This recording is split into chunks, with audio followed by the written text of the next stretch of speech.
buenas tardes, bienvenidos, felices de retomar nuevamente nuestro programa 2x3 en salud, que lo hacemos siempre pensando en ustedes, buscando esos temas fundamentales que queremos que le lleguen a cada una de las personas que nos siguen, que sabemos que son muchas, porque recibimos retroalimentación con muchísima frecuencia sobre los médicos, sobre los temas que traemos y sobre los comentarios que hacemos. Tati, buenas tardes, ¿cómo estás tú? Buenas tardes a todos ustedes. Mucho gusto de volver a estar con ustedes después de una Semana Santa, ¿verdad? Sí, con sus sí, situaciones sí, que hubo como siempre, en la Semana Santa. porque lamentablemente, Tati, cuántos accidentes, cuántas sí, muertes, por más orientaciones que se ofrecen, pero mucha, hace falta, parece, muchas cosas más. Hay mucha movilidad de seres humanos, de personas de un lado a otro, mucho trasiego y también falta, ya sabemos que falta mucha educación, mucha conciencia en nuestra población. Sí, porque es la forma a veces de conducir, de manejar.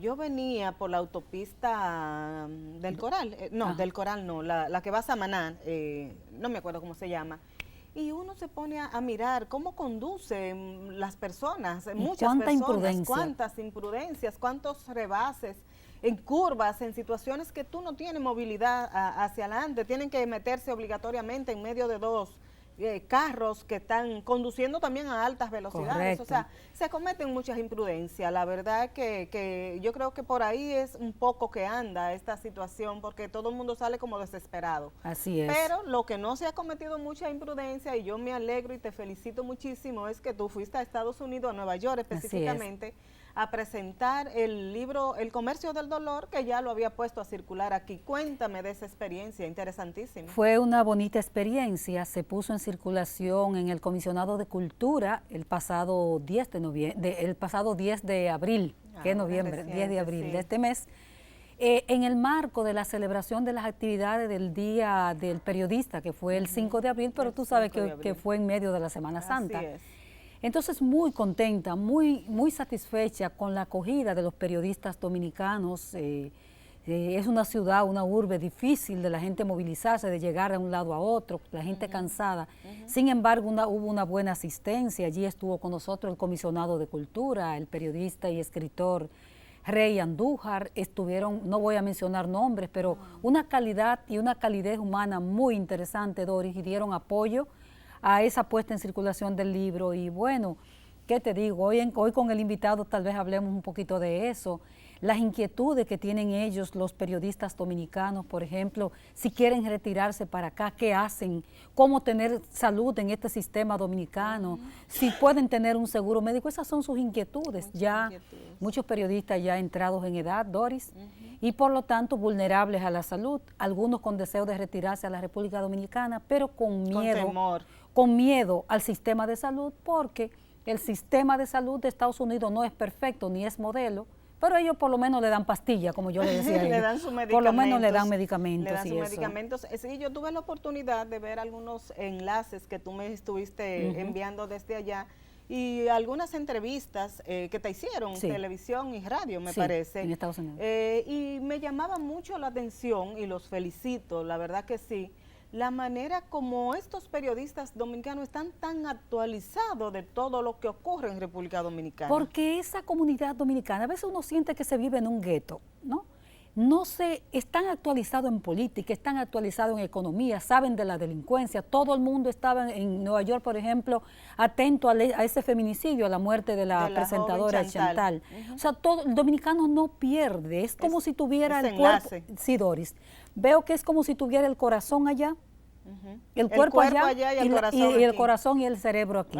Ciertamente ellos están al día, de hecho ya conocían, algunos habían comprado el libro a través de Amazon, que está, apoyo comprando el libro también, y bonita esa motivación. Ella vino de Santo Domingo, apoyémosla buscando un libro. Excelente. Muy bonito, yo estoy y agradezco, aprovecho la oportunidad para agradecer a los periodistas, a los escritores dominicanos en Nueva York, y a los dominicanos, el simple ciudadano dominicano que también se dio cita en aquel encuentro. Bueno, pues con este agradecimiento de parte de Tati, que también la hago yo extensiva a mi persona, porque tus éxitos yo los considero míos también. Correcto. Nos vamos a una pausa y regresamos con el invitado de la tarde. Yo se lo voy a decir, es el doctor Fulgencio Severino, que mucha gente lo conoce, cardiólogo, una de las personas que más conoce nuestro sistema de salud. Y con él vamos a hablar de ese tema tuyo, de las inquietudes de los dominicanos en Estados Unidos y de los temas locales. Así que regresamos en un momentito, no se mueva de ahí, quédese en 2x3 en Salud. 2x3 en Salud.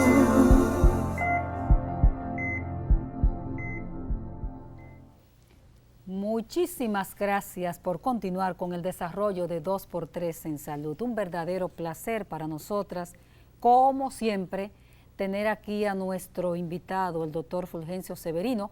Él dice que para nosotras él es Sebe, así mismo, el doctor Severino, para nosotras nuestro amigo Sebe, con quien vamos a conversar esta tarde de muchísimos temas de salud que él domina a la perfección. Muy buenas tardes, Sebe. Buenas tardes, mis queridas amigas. La Tati, ¿verdad? Nosotros no sabemos Tati, conocerla Tati. como Altagracia. Tati. Tati Dori. A Dori no le tenemos nombre, No, tú porque sabes. es cortito. Porque su Dori. nombre es cortito, chiquito y cariñoso. Sí, Es cortito, pues Sebe, para nosotros, tú eres de nosotros, ¿verdad? Tú eres de Así nuestra es. casa. Y yo quiero empezar, Severino, antes de entrar en otros temas ya de más avanzado en este sistema de salud, tú que lo conoces también. Acabamos de pasar una Semana Santa.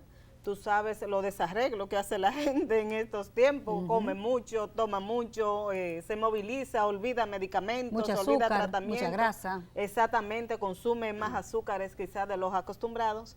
Y queremos que tú como cardiólogo empecemos a hablar, ¿qué ven ustedes realmente? ¿Cómo ustedes se dan cuenta que un paciente está descompensado, como dices tú? ¿Y cuáles son las estrategias, cuáles son los pasos que debe dar una persona para estabilizar nuevamente su salud? Fíjate, ustedes saben que dentro de los problemas cardiovasculares los principales son los factores. Sí. Y dentro de estos factores de riesgo, como nosotros le llamamos, es decir, la condición que predispone a que una persona pueda tener una enfermedad cardiovascular, como sería un infarto o un accidente cerebrovascular, el más importante de todo ello es la hipertensión. O sea, hoy lo que tenemos es mucha gente, muchas personas descontroladas de la presión arterial. La causa, eso que ustedes señalan, aumento de peso. Normalmente la población dominicana predomina el sobrepeso y la obesidad. Sí, muy pero alto. cuando vienen estos días de asuesto largo, prolongado, en el que la gente se queda en su casa, aumenta la vida sedentaria, aumenta el consumo de alcohol, aumenta el consumo de alimentos, porque mientras más tiempo se esté en el hogar, más se come. Sí, Más como se va a la nevera. ¿Me entiendes? Se da como Entonces, ansiedad. Ese incremento en el peso rápidamente contribuye al incremento de la presión arterial. Y lo que nosotros estamos mirando ahora es mucho eso. O sea, este incremento en la presión arterial pues aumenta naturalmente las complicaciones de la propia hipertensión. Complicaciones que pueden ser agudas, como ocurre con los infartos. Nosotros estamos ahora haciendo un estudio que es la continuidad de un importante registro que creo que ustedes tuvieron alguna información que hicimos, ya se puede decir que hace 2 años, que fue de la cantidad de pacientes que se atendían en la sala de cateterismo cardíaco por síndrome coronario agudo. Nosotros ahí tuvimos unos 3.734 casos. Se puede decir que el registro de enfermedades agudas más importante que se ha hecho en República Dominicana, pero lo habíamos hecho de manera retrospectiva. Entonces teníamos mucha ausencia de información. Decidimos este año involucrarnos, pero específicamente en la más importante de estas enfermedades, que es el infarto agudo del miocardio con elevación del segmento ST, porque queríamos ver qué también se estaban tratando los pacientes en República Dominicana y cuál era la causa del tratamiento inadecuado y las consecuencias.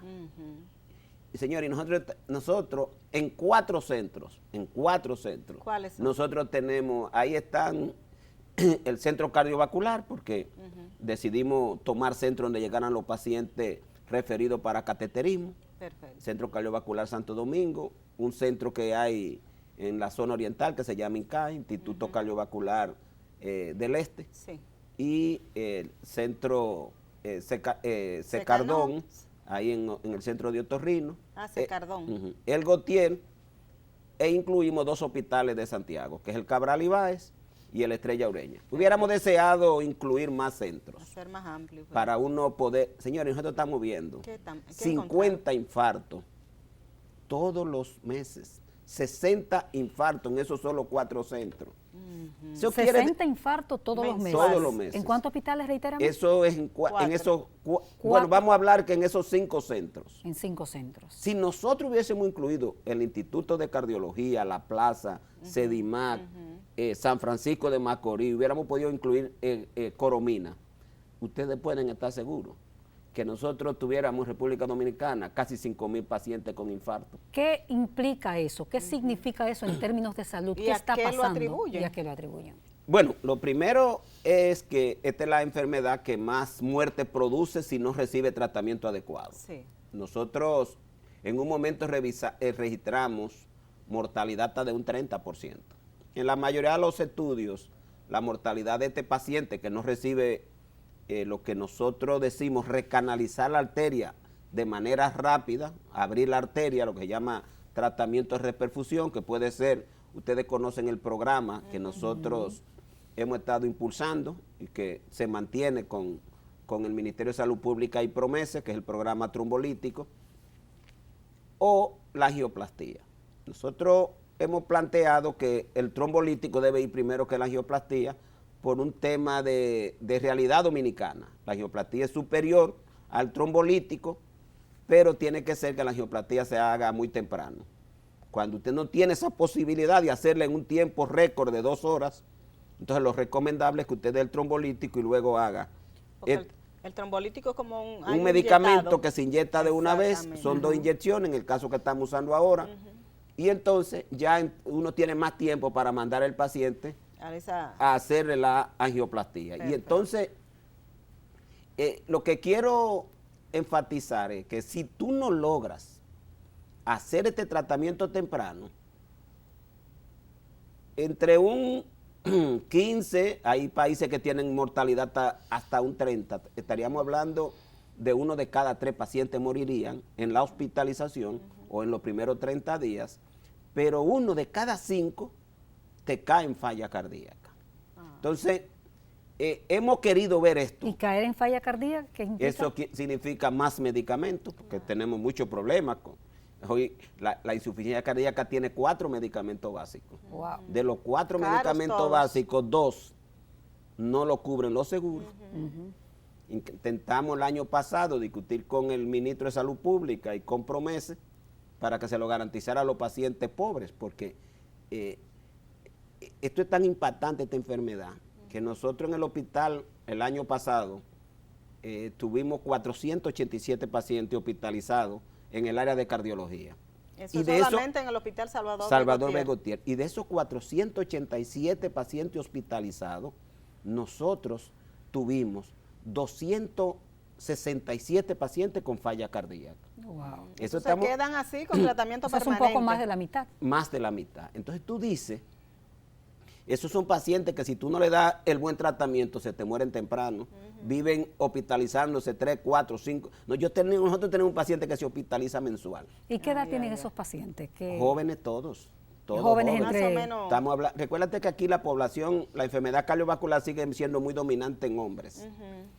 Y los hombres entre 50 y 60 años que están todos enfermos. Todavía productivos, sí, o sea, una vida productiva. La mayoría de nuestros pacientes son 61 años, es la edad promedio de nuestros pacientes. Sebe, vamos a pedirte tu anuencia, nos vamos a ir a unos comerciales, pero quisiera que al regresar nos enfatizara o nos dijera cuál es la mortalidad por infarto que tenemos en este momento en la República Dominicana, al menos en los hospitales donde se ha podido documentar. Regresamos ahora con el doctor Fulgencio Severino. 2x3 en salud.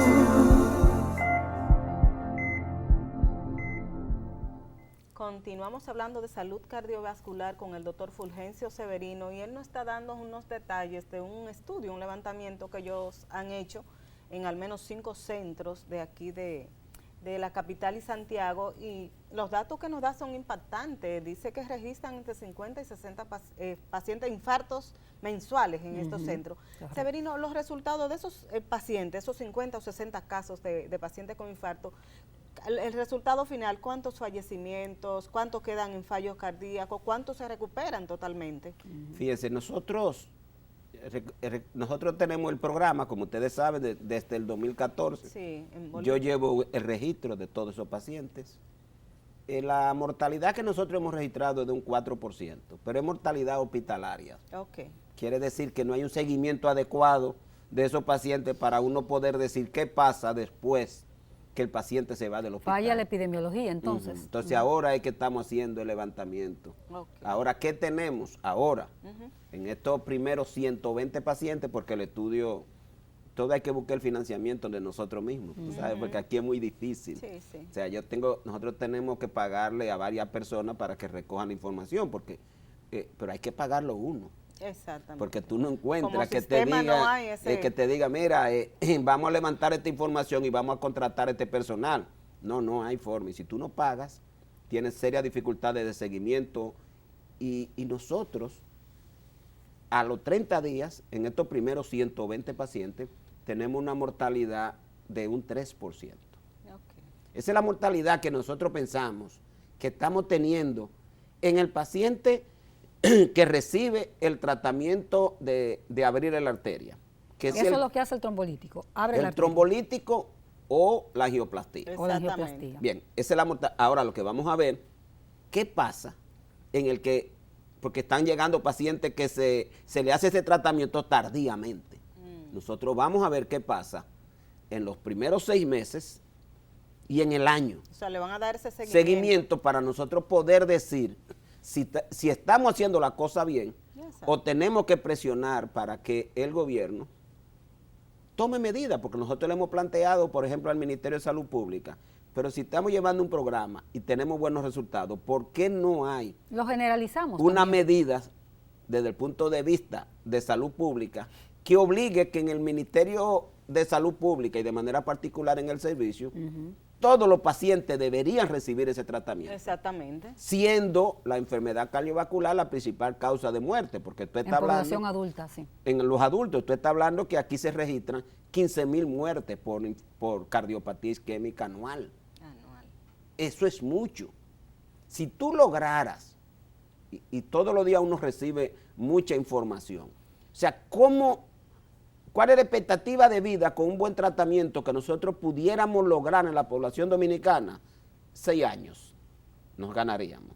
Actualmente los hombres están muriendo a los 70 años en promedio. Le puede parecer poco, pero 6 años son 6 años en términos de vida. Y tú sabes lo que tú duras 6 años más. Y cuando tú estás diciendo 6 años, estás diciendo que tiene personas que te van a morir a los 65, pero va a tener mucha gente a los 90 años. Exactamente, va a extender. Va a extender, y eso es más trabajo, más producción, mejor economía, porque mientras, señores, uno que da clase en la universidad, cuando se le muere el papá, el que produce a esos estudiantes, se abandonan la universidad. Tienen que abandonar, ¿Tú me lamentablemente. entiendes? Entonces, a nosotros nos parece que desde el punto de vista del impacto que tiene en la sociedad dominicana, decisiones políticas, porque le comentaba a ustedes que del año pasado, nosotros frente al crecimiento del paciente con falla cardíaca, ¿de dónde proviene? La mayoría provienen, en el caso de nosotros, hipertensos maltratados. Por eso, cuando hablamos de prevención primaria, es darle medicamento a los pacientes. Entonces, la seguridad social tiene que garantizar que los pacientes hipertensos y los diabéticos sean bien tratados. Porque si usted no lo trata, terminan en falla cardíaca, que es la principal causa que nosotros encontramos de falla cardíaca en República Dominicana. Pero la segunda... O sea, la hipertensión sin tratamiento es la principal causa de falla cardíaca. Pero la segunda es la cardiopatía isquémica, es decir, el infarto agudo del miocardio. Nosotros encontramos que 36% de todos los pacientes, eso en el caso de nosotros en el Gautier, que yo llevo data muy regular todos los años. 36% de todo el que tiene falla cardíaca encontramos un antecedente de una cardiopatía isquémica. Entonces, eso quiere decir que esos pacientes están haciendo falla cardíaca porque no reciben un tratamiento adecuado cuando hizo la cardiopatía isquémica. Pero una vez te cae en falla cardíaca, se te va a morir el 10% todos los años si tú no le das un tratamiento adecuado. O sea, lo que estoy señalando es que a los 5 años ya te ha muerto el 50%. Y hoy en día, en el caso del Hospital Salvador Begotier, es la principal causa de hospitalizaciones. En la Es el falla gasto cardíaca. que esto significa. Entonces, en República Dominicana es fundamental que las autoridades entiendan que es su compromiso garantizar estos tratamientos. Por eso le comentaba a ustedes que desde el año pasado empecé a hacer gestiones para ver, y voy a decir como un chimecito aquí con ustedes, porque nadie lo sabe. Uno de esos medicamentos es de la industria, hay varios medicamentos en el mercado, pero uno de ellos es de la gente de la vacuna de AstraZeneca. De AstraZeneca. Esa gente dieron una cantidad enorme de tratamientos a cambio de la vacuna que no trajeron. ¿Y dónde están esos tratamientos? No lo sabemos. Ah, bueno. No se Necesitándolo los sabe. pacientes. Carámbale. Nosotros tenemos Cuando tú ya vienes a ver, andan en un almacén por ahí. Sí, nosotros vencidos. sabemos la información, porque tú sabes que uno conoce toda la información, que esos medicamentos ya AstraZeneca se lo entregó Al Estado Dominicano como recompensa Por por la las vacuna vacunas que entregaron. no trajeron. Que aquella Eso vez y se habló otros de muchos eso. medicamentos. Y habiendo yo hablado con el de Promesa y con el de Ministerio de Salud Pública para que nos facilitara a los 4 hospitales fundamentales del Ministerio de Salud Pública, que era el Cabral Ibáez de Santiago, el Estrella Ureña, que me dijeron que tenían 100 y pico de pacientes con falla cardíaca, el Francisco Moscoso Puello y el Hospital Salvador Begotier, y quisiéramos un programa para garantizar esos medicamentos. Señores, No lo te- dejan perder. Bueno, nosotras te prometemos que lo vamos a escalar, como dicen ahora los técnicos, lo vamos a preguntar a través del ministerio y lo vamos a preguntar al director de Promesa. Y yo mismo tengo que llamarlo porque la Nosotros vamos a verdad es preguntar que... públicamente para convertirlo en información pública. Claro, pero ustedes tienen que saber que ahí hay una cantidad de pacientes que requieren 2 tipos de medicamentos. Uno lo tiene el Estado y ya debió habernoslo entregado. ¿Cuál es? Ese- ¿Se pueden hablar de...? Sí, pero yo no les voy a decir los nombres, No, pero marca. son... Ajá. Lo que le dieron a ellos fue una DAPA-glifosina. Okay, Aquí sustancia hay activa. empaglifosina. Ok. Y tal vez cometan el error de dárselo a los diabéticos. Ay, bendito. Tal vez cometan el error. Ok. Cuando deberían dárselo es a los pacientes con falla cardíaca. Severino, ¿cómo un paciente, una persona común puede darse cuenta de que está empezando o que está teniendo falla cardíaca?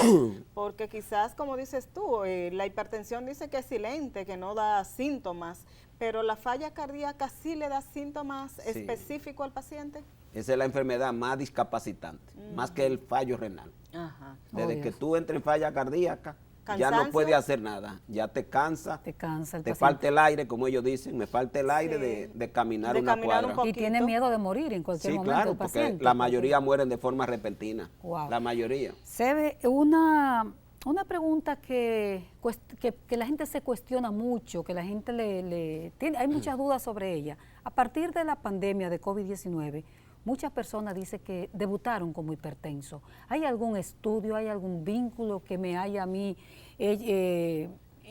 me dio COVID 2 veces, 3 veces, como le dio a tantas personas, entonces a partir de ahí soy hipertenso? ¿Hay algún estudio sobre eso? Que decir con respecto a la hipertensión no tenemos tantas evidencias. Con respecto al fallo cardíaco sí hay evidencia. Hubo mucha miocarditis y nosotros tenemos muchos pacientes jóvenes que no son hipertensos, que no han hecho infarto y que han debutado con insuficiencia cardíaca. Y asumimos que ahí está envuelta la miocarditis, que no solamente por el virus del COVID, cualquier virus puede producir Hablan hasta de las vacunas, la ¿o no? miocarditis. También las vacunas producen, pero nosotros estamos teniendo, uno nunca sabrá cuál fue, Exactamente. pero sí tenemos muchas insuficiencias cardíacas Vinculadas al COVID. vinculadas al COVID. O sea, hoy tenemos una cantidad, cuando uno mira las causas, o sea, que hay muchas causas, por ejemplo, las mujeres embarazadas hacen la miocardiopatía periparto. Bueno, esa jovencita que se operó en la Plaza de la Salud, que se le hizo el trasplante de corazón, El fue una trasplante. miocardiopatía periparto de nosotros. O sea, ese es un tema no resuelto en República Dominicana. Señores, que tiene como 18 años, Ajá. 15, ¿Cómo 16 años, diagnosticar esa chica? tempranamente las mujeres embarazadas que te hacen una miocardiopatía periparto? Que aquí hay un problema serio, que aunque he discutido mucho, especialmente con César, que está de una u otra manera creo que asesorando al servicio en términos de atención materna, de que aquí, como pasa con la mayoría de las enfermedades en los hospitales públicos, tú tienes un evento agudo, te atienden en el hospital, te despachan y ya no te vuelven a ver más. Se sueltan en banda, como Así dicen. pasa con las mujeres. Yo tuve 20 años en los MINES y yo dije, pero es que las mujeres no vuelven más aquí. Ni nadie le da seguimiento. Por eso ellas te no digo, a vuelven, nadie ni le la importa, sigue. a nadie le importa. Ni el centro de primer nivel que esté donde vive esa paciente, tampoco tiene ninguna conexión como para No, que no. le dé seguimiento. Lamentablemente es Entonces así. muchas de esas mujeres que pudieran tratarse con los medicamentos que hay disponibles tempranamente, si se descubre tempranamente, y evitaríamos que caigan en esa situación que la mayoría mueren de las que no resuelven sola, porque la miocardiopatía periparto, solo el 25% se queda con la enfermedad. Pero si pudiéramos detectarla temprano y darle los tratamientos que están disponibles, Exacto. lo más probable es que en vez de 25 nos quedáramos con 10 de Exacto. cada 100 personas, bajaríamos, pero se detectan siempre tardíamente. Wow. Y cuando ya el tratamiento que está disponible no tiene la eficacia que tendría si uno la utilizara Sí, tempranamente. Entonces, tempranamente. en República Dominicana, este tema de COVID, lo que nosotros más estamos justificando es la cantidad de pacientes en falla cardíaca que estamos teniendo, en personas que ni son hipertensos, ni son diabéticos, y tampoco han tenido una enfermedad coronaria que asumimos que Que por COVID eso, jugó su un único papel, porque antecedente- eso sí se ha incrementado mucho en relación a antes de COVID. Eso sí se ha incrementado Bueno, mucho. pues su único antecedente es que haber tenido COVID. COVID. Entonces, vamos a pedirte un permisito, nos vamos a una pausa y regresamos con esa parte del COVID, porque todavía estamos en pandemia, todavía la Organización Mundial de la Salud no ha quitado ese llamamiento a pandemia. Terminamos con esa parte y luego seguimos con otros temas interesantes vinculados al sistema de salud. Regresamos en un momentito. 2x3 en salud.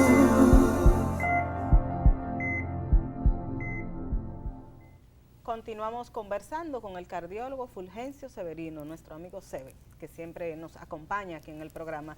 Doctor, vamos a terminar esa parte del COVID-19 que tanto nos interesa, porque se habla mucho, pero tú estás hablando ya con la evidencia de los pacientes que llegan al servicio de cardiología. Decías tú que después del COVID, en pacientes que solamente tienen como historia clínica que han sufrido COVID-19, ustedes están viendo incremento de fallo cardíaco. Sí, o que se han vacunado, porque uno no sabe cuál de las dos condiciones, aunque en la mayoría de los estudios la cantidad de miocarditis por COVID fueron muy superiores a la miocarditis por vacuna, pero tuvimos las dos cosas. Exacto. Porque especialmente la miocarditis por vacuna, son más frecuentes en jóvenes. Que no se dice mucho porque se refuerzan los grupos antivacunas inmediatamente. Ah, sí, pero yo creo que la ciencia no tiene por qué ocultarse. Exacto, yo también Nosotros creo en eso. medicina lo que trabajamos es sobre la base, y yo lo digo a mi paciente, evidencia. costo-beneficio.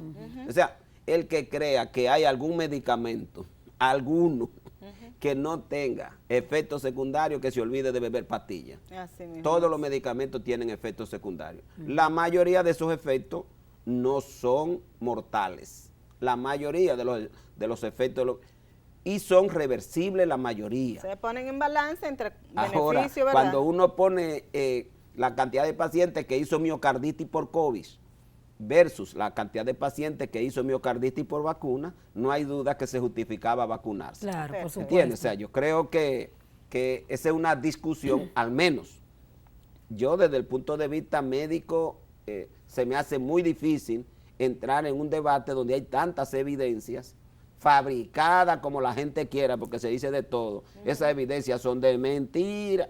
Usted puede decir todo lo que usted quiera, pero si usted no tiene cómo demostrar que una evidencia es No falsa, puede hablar. usted tiene que callarse. Tiene que callarse. Esa es la Bueno, ciencia, y la ciencia nada más se contrarresta con la ciencia, Exactamente. no con la especulación. De tal Ahí no hay manera, religión posible ni cosas de esas. ahí no hay nada. Y aquí hay mucha gente que asume ideología, la ideología antivacuna. Pero ven acá, señor. ¿Qué es esto? No, y los beneficios han estado ahí no solamente con COVID, con otras muchísimas eso. enfermedades. Por eso digo, las o sea, que evidencias la están. gente tiene muchos errores con este tema de cómo comportarse frente a la ciencia. Y a mí me parece que COVID sí impactó mucho en la sociedad dominicana, que logró que la sociedad dominicana tuviera tasas de mortalidad menores, tal vez nuestra población es mucho más joven, porque eso sí aprendimos, que la gente más vieja morían más que los más jóvenes. Sí. ¿Me entiendes? Sí, el Entonces, impacto era mayor. pero tal vez que hubo una tendencia a la vacunación mucho mayor en esa población más complicada, porque aquí los antivacunas no son tan fuertes como hay en otros países del mundo. Y naturalmente que cuando COVID llegó aquí en su mayor esplendor, ya había mucha experiencia de cómo lo habían manejado otros países. O sea, que yo creo que todo eso ayudó a que nosotros tuviéramos muy buenos resultados, entre comillas, porque estamos hablando de miles de muertes en un periodo de tiempo de 2 años, que cuando uno compara con la muerte por accidente de tránsito, COVID fue más de 2 veces los muertos por COVID que por accidente de tránsito. Aquí yo creo que se dejó de contar la muerte también de hace ya mucho tiempo. Mantenemos hace tiempo. En los primeros tiempos, en los muertos había que no diagnosticarlos para que no fueran COVID. Para que no fueran COVID. No lo diagnostiquen. Me gustaría, no sé si Dori tiene más algo de COVID, que pasáramos al tema del sistema de salud. Porque le comentaba a Doris y a nuestros amigos televidentes, estuve recientemente en Nueva York, que tuve contacto con los periodistas de la diáspora dominicana y veía la gran preocupación que tienen ellos por lo que es el sistema de salud dominicano, que dicho sea de paso, no es un tema de ahora, sino que es un tema muy viejo, el deterioro, la deshumanización, todo eso.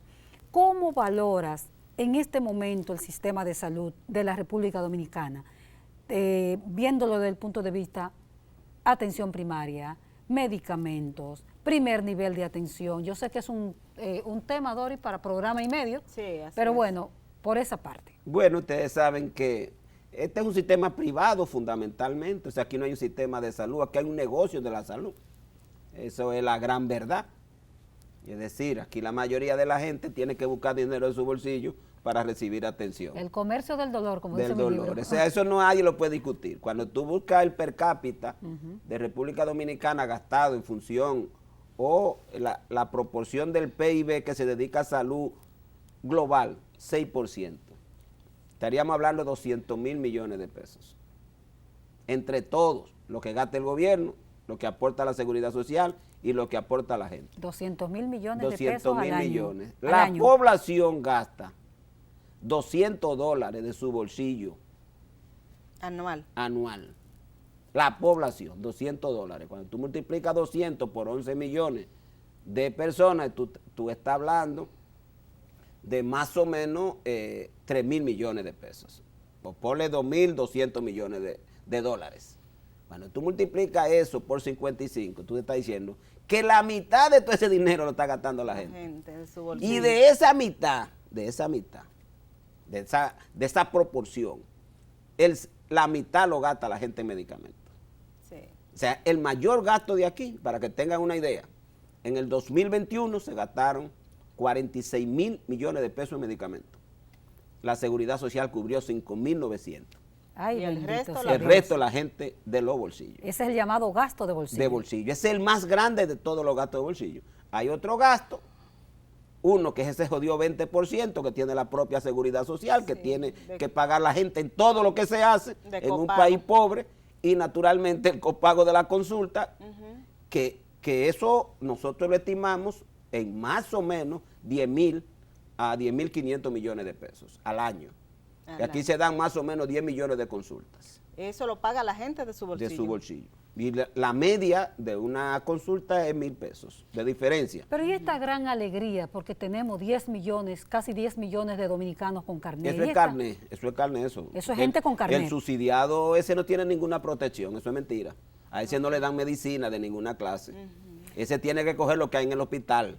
Pacientes clasificados entre ricos y pobres. Así es, o sea, eso es mentiras. O sea, aquí lo que el gobierno debió fue haber abierto el régimen contributivo subsidiado para que le diera algo a que esa está en la gente. ley, dicho sea de paso. Sí, pero lo eliminaron. ¿Por qué? Porque le era más barato pagar 250 pesos por el subsidiado, que es lo que pagan, y que tengan que ir obligatoriamente al hospital, excepto cuando tienen enfermedades de alto costo, que se lo cubren en centro privado, y eliminan el compromiso que tenían de gastar el 50%, que es lo que debían haberle dicho a los dominicanos que viven fuera. Si ustedes vienen para República Dominicana, el Estado se compromete con empezar con ustedes un régimen, el 50% de lo que cuesta el seguro familiar de salud. Son 1.514 pesos. El Estado le va a pagar 800 pesos. Y usted pone la diferencia. Y usted pone la diferencia. Esa sería una facilidad para... A ellos que pagan mandan tanto dinero a República Dominicana. ¿Y cómo se hace eso? ¿Cómo se viabiliza eso? Eso es, pero tú no has visto el del Senasa anda vendiendo para allá seguro. Senasa. Pero ¿a cómo lo venden? Creo que a $50. Más caro que el de aquí. El plan. Entonces, Severino, perdóname, Tati, para tener algo claro, el mayor gasto de bolsillo que tiene la población dominicana en términos de salud es en medicamentos y en copago, o sea, en consultas. Sí, claro, en copago. Aquí ya la gente no tiene tanto gasto directo así, que porque nadie se atreve a meterse a una clínica, menos no sea rica, si no tiene un seguro. ¿Entiendes? La gente ya, ese paciente que uno veía antes, cuando yo empecé la medicina, que yo empecé en Rodríguez Santos, todos los pacientes eran privados. Ese paciente ha ido desapareciendo. Y tú ves en una consulta, excepto que ese paciente quiera ir a un médico X y ese médico X no tome ese seguro, pero él tiene un seguro con que ir a un lugar donde tenga un nivel de protección, pero tiene un copago. Que no puede. Y tú estás hablando de, nosotros estimamos más o menos 10.000 millones de pesos de ese gasto nacional. Lo que menos se gasta es en consulta. Porque cuando tú calculas que aquí hay más o menos 16, entre procedimientos y laboratorio, aquí se gastan más o menos 30.000 millones de pesos. ¿Y qué por ciento de la población busca servicio privado? No tiene seguro o no tiene seguro? Eso es muy poco. ¿O va, eso ya es muy poco. ¿Un 6%? Yo no tengo por lo menos una cifra que me permita decir, porque tal vez mi consulta no sea una referencia, tú sabes, tal vez hay consulta... Pero eso es muy difícil ya. Cuando tú tienes del régimen contributivo prácticamente 4,5 millones, ya todo el resto que quedó no puede ir. Y para esos dominicanos, por ejemplo, para tomar el tema que vi hace solo 2 días, que viven en la diáspora y quieren venir aquí a la República Dominicana en estos momentos, ¿qué es lo aconsejable? ¿Que tengan un seguro médico? ¿Que lo compren? Eso le debe salir carísimo. No, yo lo que sugiero es que a ellos se les implante lo que dice la ley. Simplemente el contributivo subsidiado, que el gobierno ponga una parte de su seguro cuando ellos se retiren y ellos puedan poner Pero otro. en este momento no le queda de otra que comprar un seguro privado, si vienen. Si vienen sí, pero es lo que digo, ellos pudieran presionar organizado, porque ellos tienen capacidad, pero cuando tú mandas 10.000 millones de pesos de remesa, de dólares, y tú le dices, si no nos pagan un seguro, cerramos eso. Para irnos a comerciales, a nuestra pausa comercial, pero eso es una gran preocupación, la acabo de contactar. Me quiero retirar, quiero irme a descansar para mi casita que construía Santo Domingo. ¿Qué hago? ¿Cómo hago? Si aquí por lo menos tengo pastilla, como decíamos. Volvemos ahora con el doctor Fulgencio Severino, nuestro amigo Sebe. 2 por 3 en salud.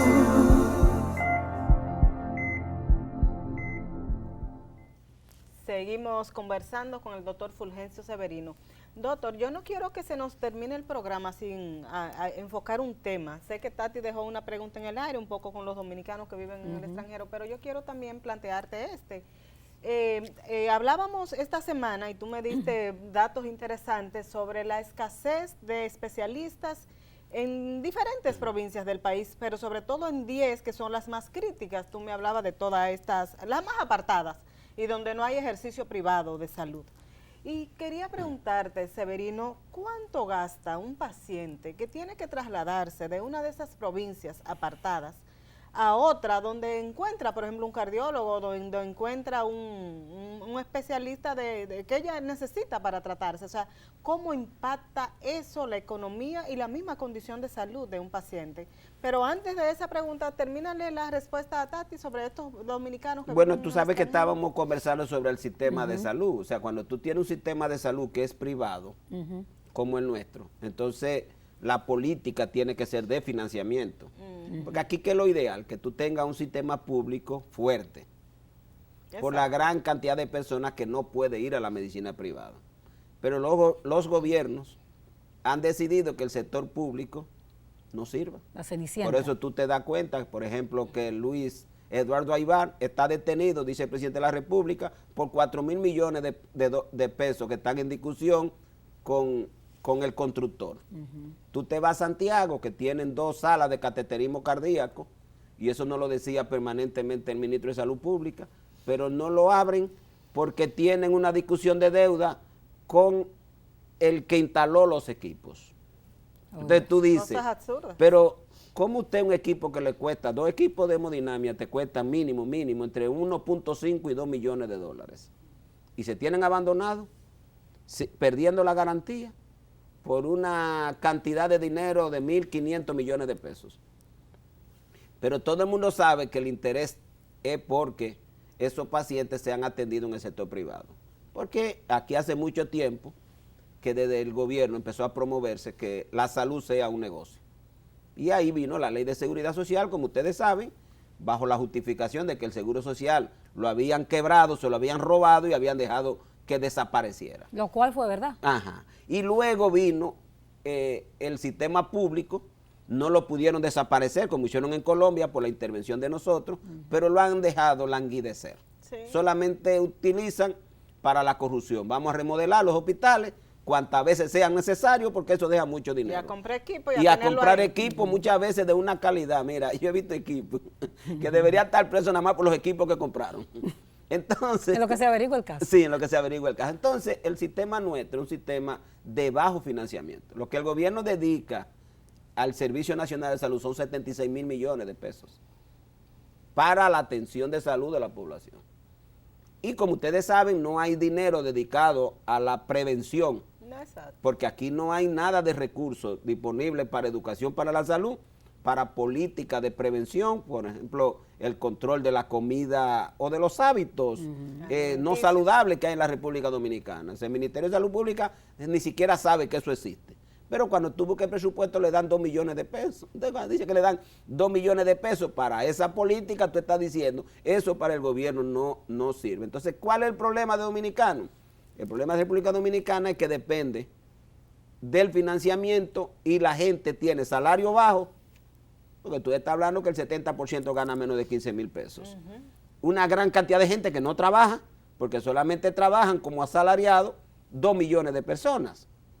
Hay 2,5 millones que trabajan buscándose en la calle con bajo ingreso, pero hay 6 millones de gente que depende de esos 4 que trabajan, de esos 4,5. Entonces el dinero con bajo salario, con tanta gente que no trabaja, no alcanza para financiar salud privada.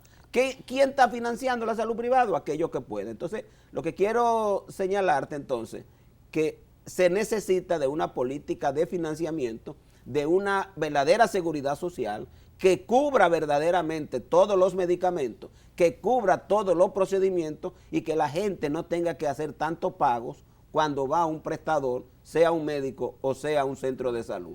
Y en lo que tiene que ver entonces con esa ausencia, porque todo está vinculado, Profesionales, sí, sí. de financiamiento, entonces tú tienes provincias que por su escasez de capacidades económicas, esa provincia no tienen trabajadores privados porque no hay empresas, que son la mayoría de la provincia de la frontera.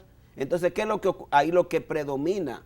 Es la actividad laboral a nivel del campo. Aquí no hay un régimen como hay en todos los países de seguridad social, un régimen especial de seguridad social para el trabajador agrícola.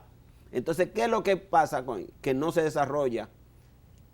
La medicina La privada. medicina privada, que es lo que ha garantizado la mejor atención en la República Dominicana. No es que es gran cosa, pero es la que es mejor en atención, mayor tecnología, más equipo. El médico tiene otro tipo de estímulo porque cobra por lo que hace.